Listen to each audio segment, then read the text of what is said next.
Graça e paz, boa noite a todos, amém?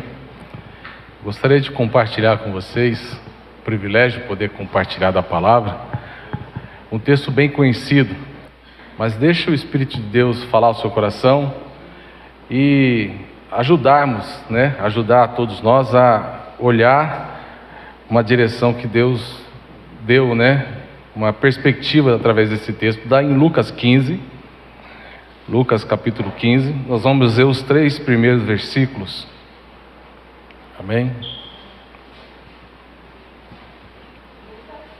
Lucas 15, versículo 1 ao 3.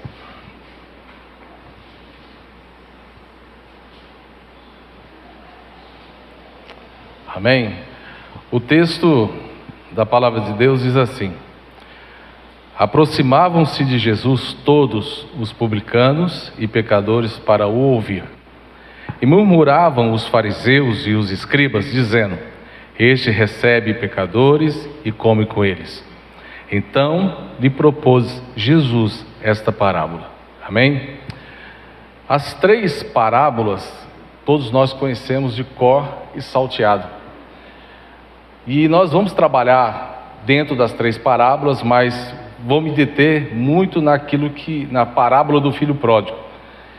Mas eu li os 3 versículos porque nós temos a tendência sempre de olhar para aquele que foi e Jesus foi buscar. Lógico, as parábolas que Jesus utiliza aqui é para falar de arrependimento e de perdão, de reconciliação com o Pai, de trazer de volta.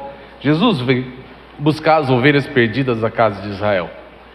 Mas se você olhar para uma perspectiva aqui, Jesus estava sentado com publicanos e pecadores. Os publicanos eram considerados pelos judeus como pecadores dos pecadores, porque eles não desciam, para aquilo que era os judeus, não tragavam os publicanos. Ainda mais os pecadores, que um fariseu ou um escriba se tornava impuro se tivesse uma relação com eles. É isso que era a interpretação deles. E olhando Jesus sentar e comer, para eles era inadmissível. Jesus estava sentado com essas pessoas que eram excluídas daquela sociedade vigente.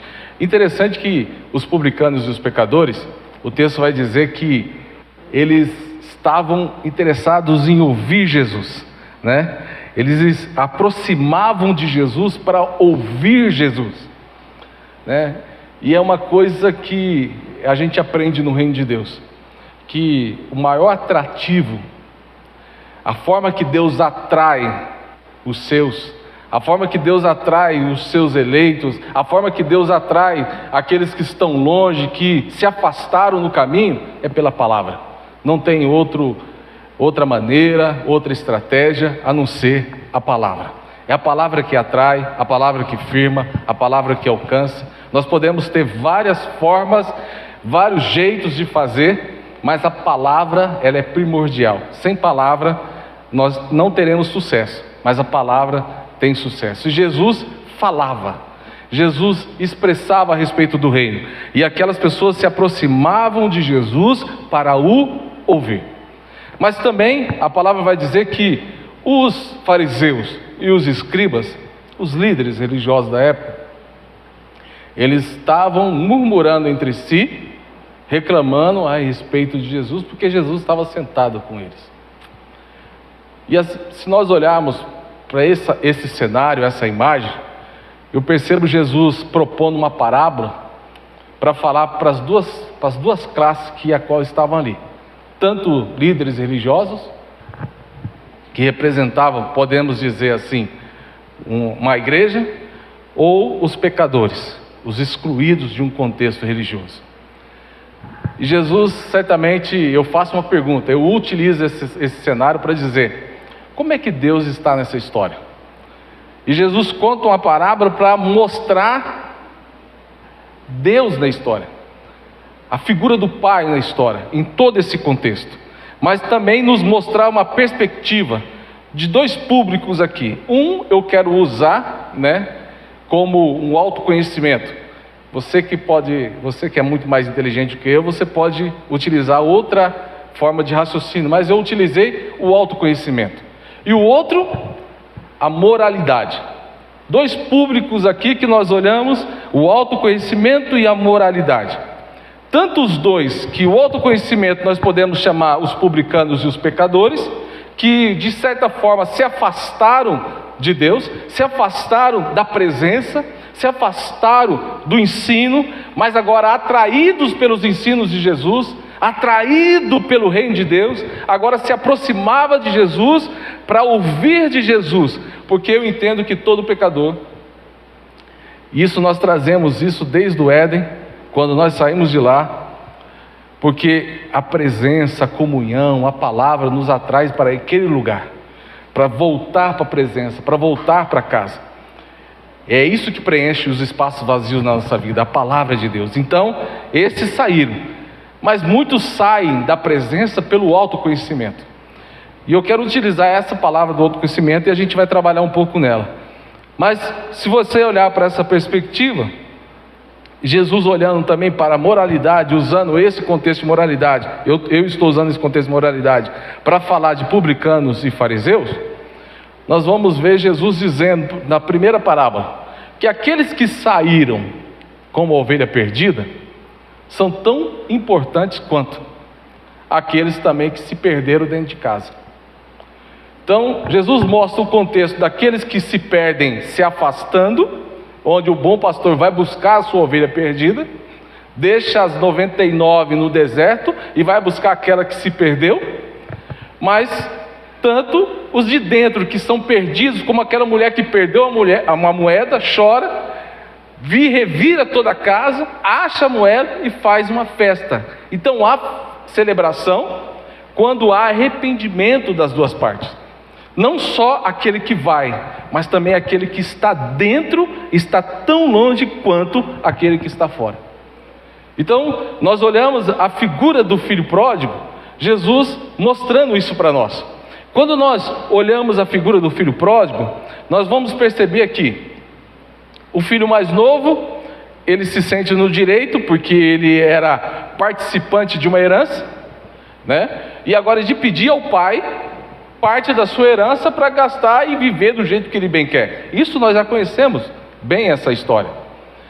Mas o interessante é que esse camarada, ele não considera o pai, porque herança se recebe quando alguém morre, mas ele quer receber herança em vida.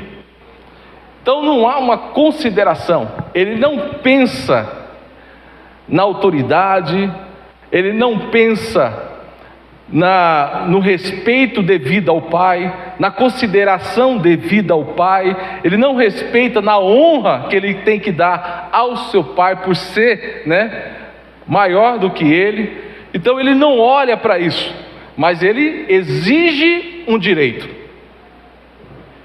Cara, isso não está diferente do nosso contexto de autoconhecimento. Por quê? A busca pelo autoconhecimento, essa necessidade de se conhecer, porque até então, quando o homem peca, ele pede aquilo que é o conhecimento, porque o conhecimento de quem nós somos de fato, a construção da nossa identidade, ela se dá em Cristo. Nós conseguimos entender quem somos, para que viemos, para qual propósito estamos aqui, é em Cristo, a partir da palavra. Mas até então, quando nós afastamos da palavra, quando afastamos de Cristo, nós temos uma tendência de buscar quem somos em outras sabedorias, de outras formas. E aí nós exigimos direito. Tem muita gente que está tão afastado da palavra que exige direitos diante de Deus, que busca a Deus exigindo direitos, porque acha que estar dentro de um processo, ele tem direito. E esse jovem agora, ele exige o direito da sua parte da herança. O pai o dá.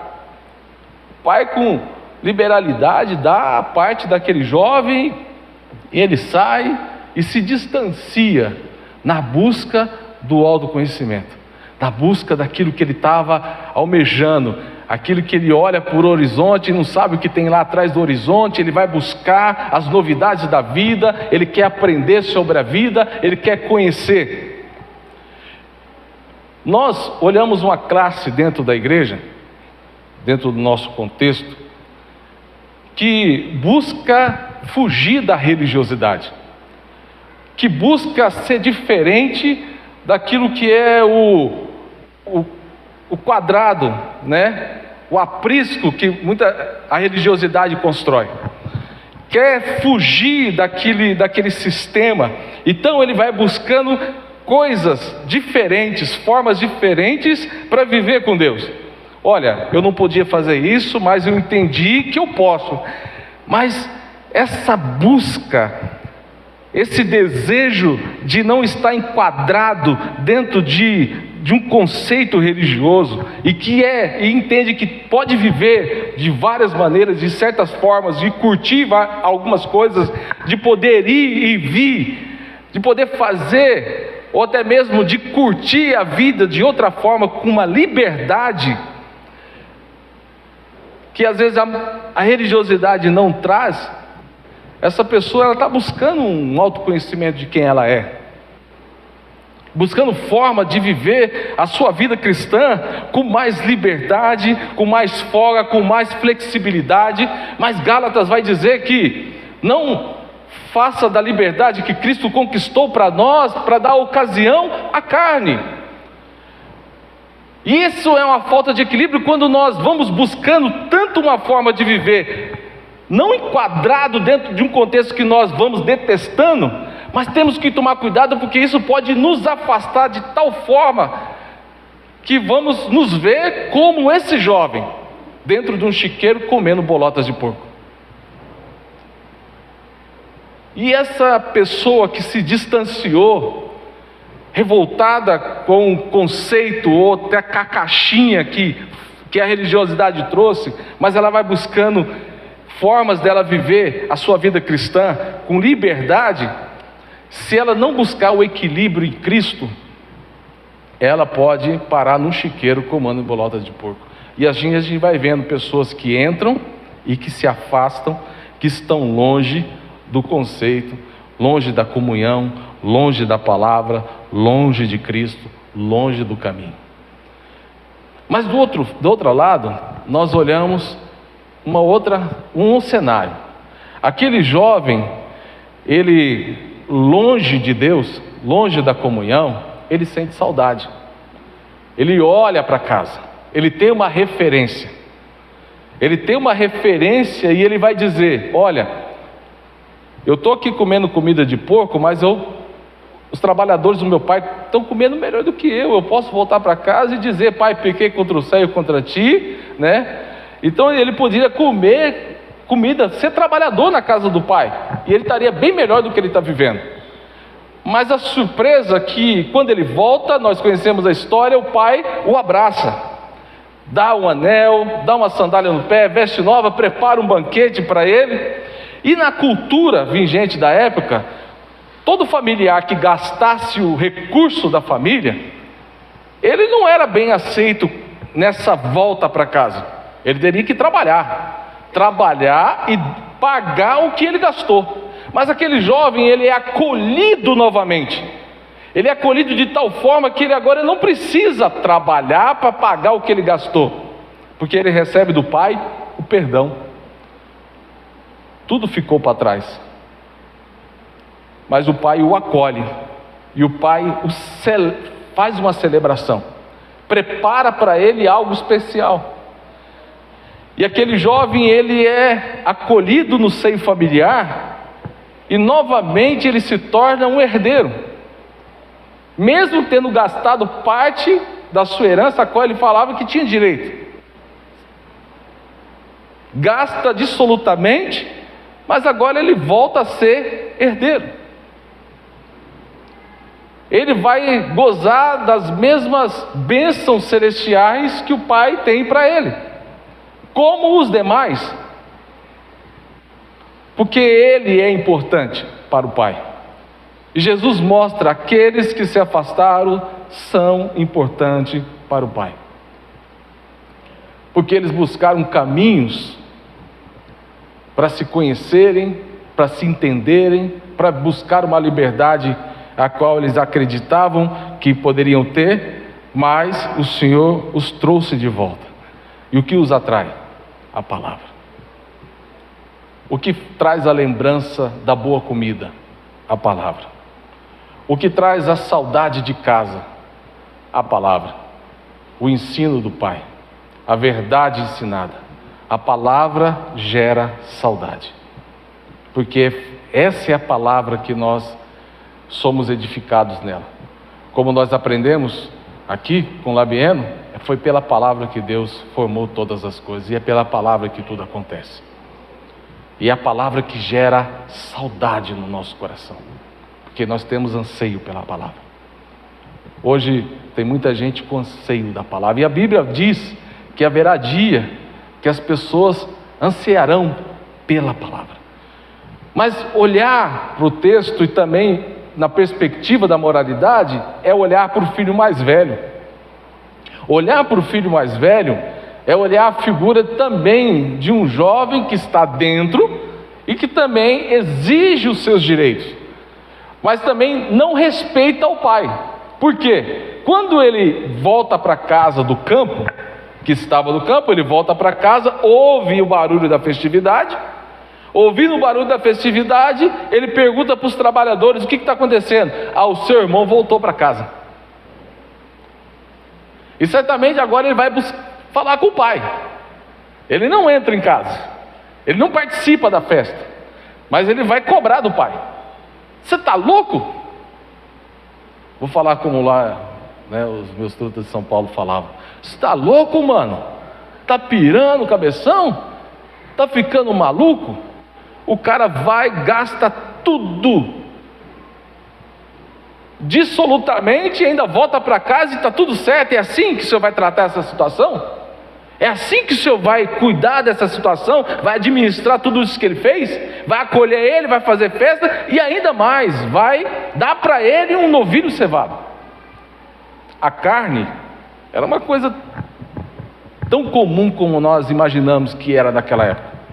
O novilho cevado era uma carne preparada para uma grande festividade. E para o pai aquilo era uma grande festividade, mas para o irmão mais velho não era.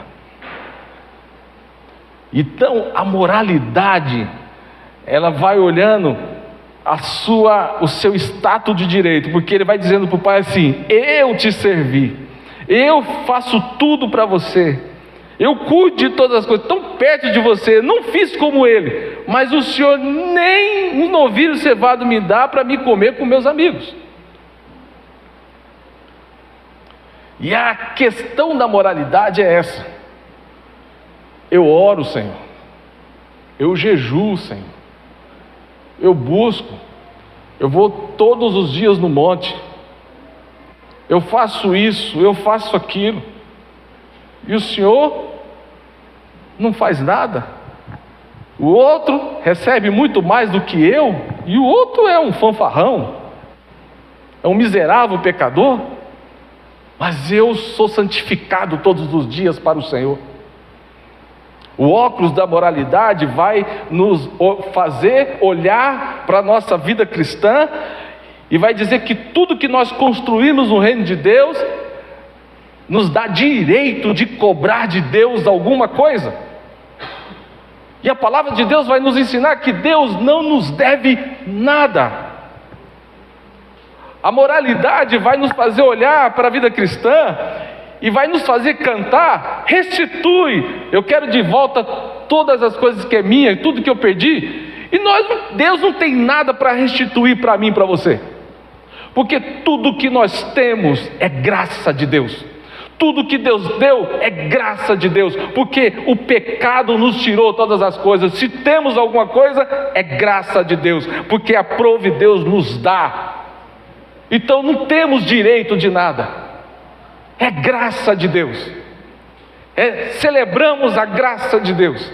Mas a moralidade nos tira o privilégio de celebrar o retorno dos nossos irmãos.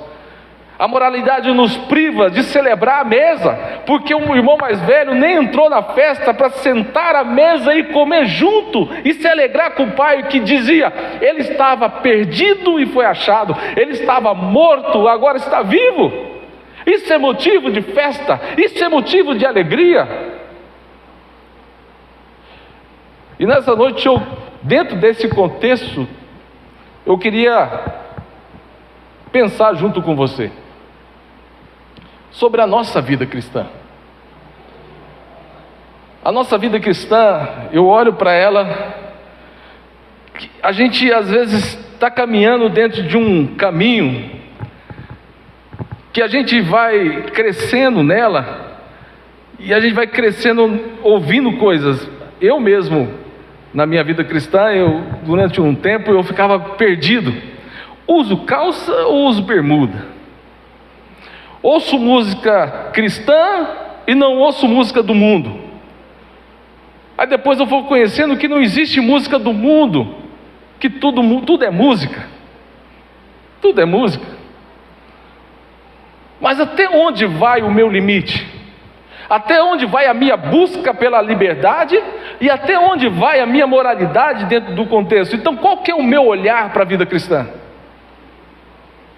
Porque às vezes nós podemos estar perdidos fora, mas também perdidos dentro, tão longe de Deus dentro, fazendo tudo que nós achamos que devemos fazer dentro de um contexto de igreja. Ah, Deus, eu não falto de um culto. O pastor chama lá para segunda-feira, eu estou lá na segunda-feira. A Rosana chama para a reunião de oração, estou lá na reunião de oração. Vou lá na vigília da casa da Neide, vou lá na reunião no pequeno grupo da Keila. Então eu estou em tudo que acontece na igreja, eu estou. Mas às vezes nós estamos tão longe do propósito e a gente não se dá conta. E a nossa régua é o que nós fazemos. E aonde que nós buscamos esse equilíbrio? Aonde que nós buscamos o equilíbrio para viver tudo isso? Aonde que nós buscamos o equilíbrio da nossa liberdade? Aonde que nós buscamos o equilíbrio do nosso trabalho e dos nossos afazeres dentro do contexto onde nós estamos inseridos? Onde buscamos esse equilíbrio? Qual que é a nossa régua? É Cristo. É em Cristo que nós vamos saber o limite até onde nós podemos ir. É em Cristo que nós sabemos olhar para o irmão. Porque se nós olharmos para Cristo, se o irmão mais velho pudesse entender, se os fariseus e os escribas olhassem para Cristo e vissem o Cristo, eles conseguiriam entender porque Jesus sentava e comia com os publicanos e pecadores. E ao invés de murmurar, eles celebrariam. Eles louvariam a Deus. Sentariam à mesa e comeriam juntos. Mas eles não sentam e comem junto porque eles reprovam. Isso está tão presente no meio nosso do cristianismo hoje, está tão presente no nosso meio, que às vezes nós não damos conta que isso tem nos roubado o privilégio de poder viver o reino de Deus com qualidade.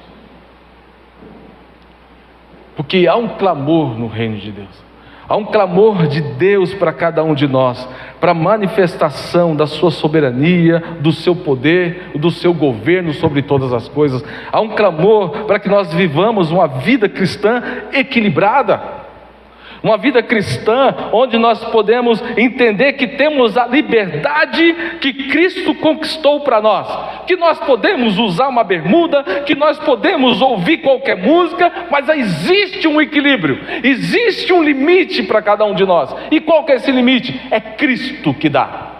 É o Espírito Santo que nos freia, é o Espírito Santo que fala ao nosso coração e mostra até onde podemos ir. Mas onde buscamos essa sensibilidade? Em Cristo, na palavra, na busca por Ele, no anseio por Ele, se entregando a Ele, porque é Ele que vai mostrar esse caminho para mim e para você. Não é em mim, não é na minha vontade, não é no que eu quero, que eu vou encontrar esse caminho, essa liberdade, e até onde eu posso ir, eu posso fazer. Nós estamos vendo muitos irmãos nossos se perderem em um caminho. Esses dias, não vou falar o nome, mas porque eu conheço e nós estamos na internet. Mas um amigo,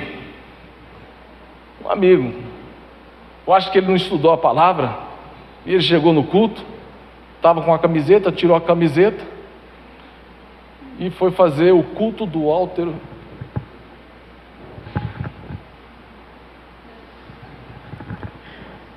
E ficou ali meia hora.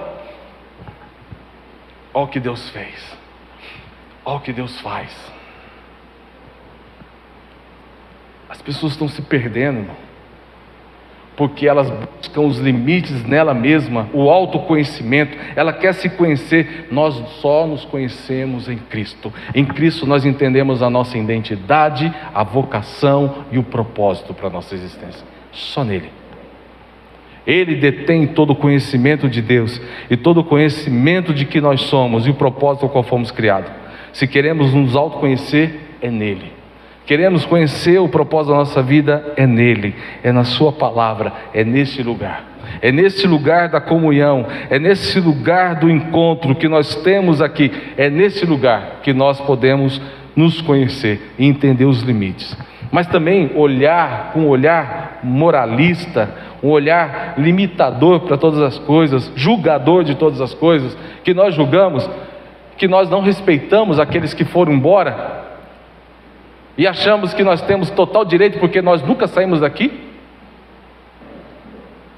Isso é também pessoas que estão tão longe do propósito e da identidade que Cristo nos deu, tão quanto aqueles que estão longe daquilo que é o caminho que Cristo trouxe para nós.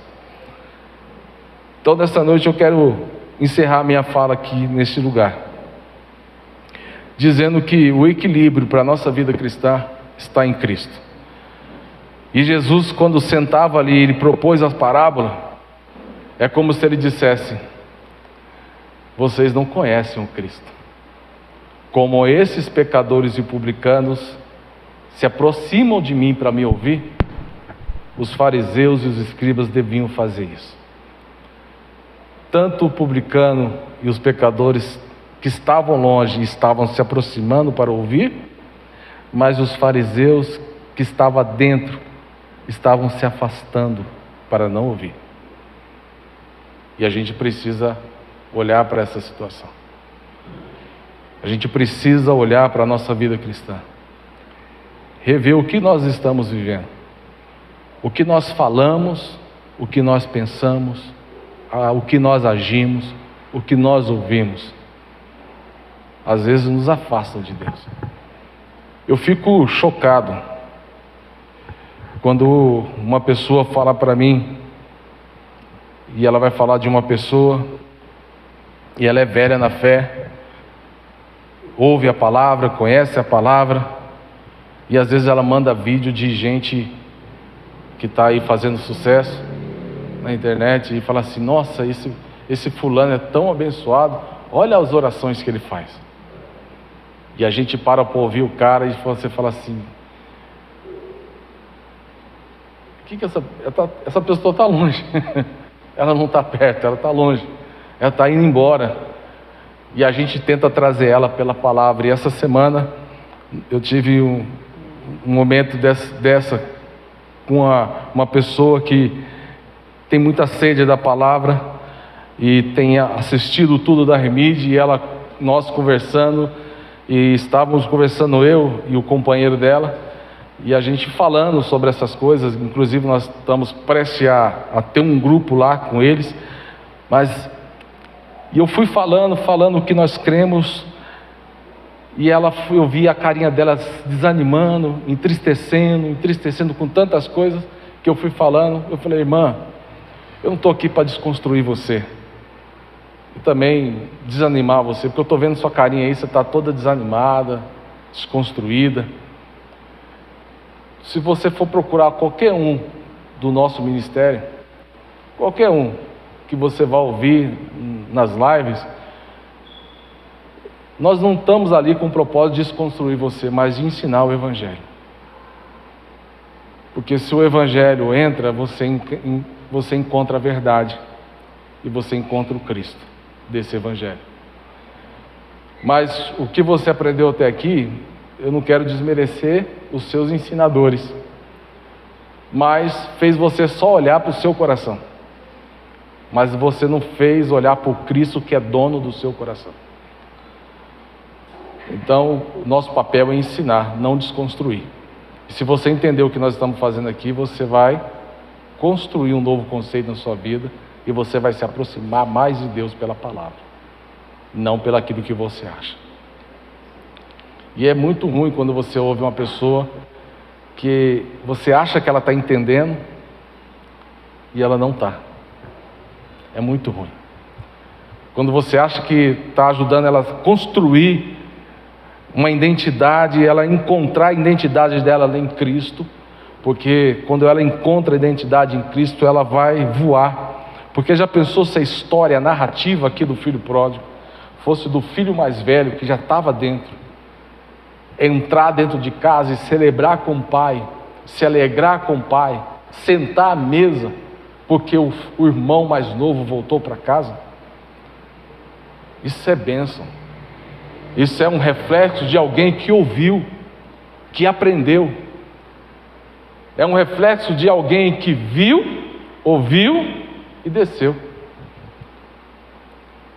Amém? Que Deus nos ajude a encontrar o equilíbrio. O nosso equilíbrio é Cristo. Que nós não possamos ter liberdade para não ficar longe demais. E Deus nos livre da moralidade abusiva, para que nos afaste dele e para que nós não julguemos os irmãos, mas que nós possamos estar juntos celebrando a mesa, a comunhão daqueles que chegam até Cristo novamente. Amém? Que Deus nos ajude. Vamos orar.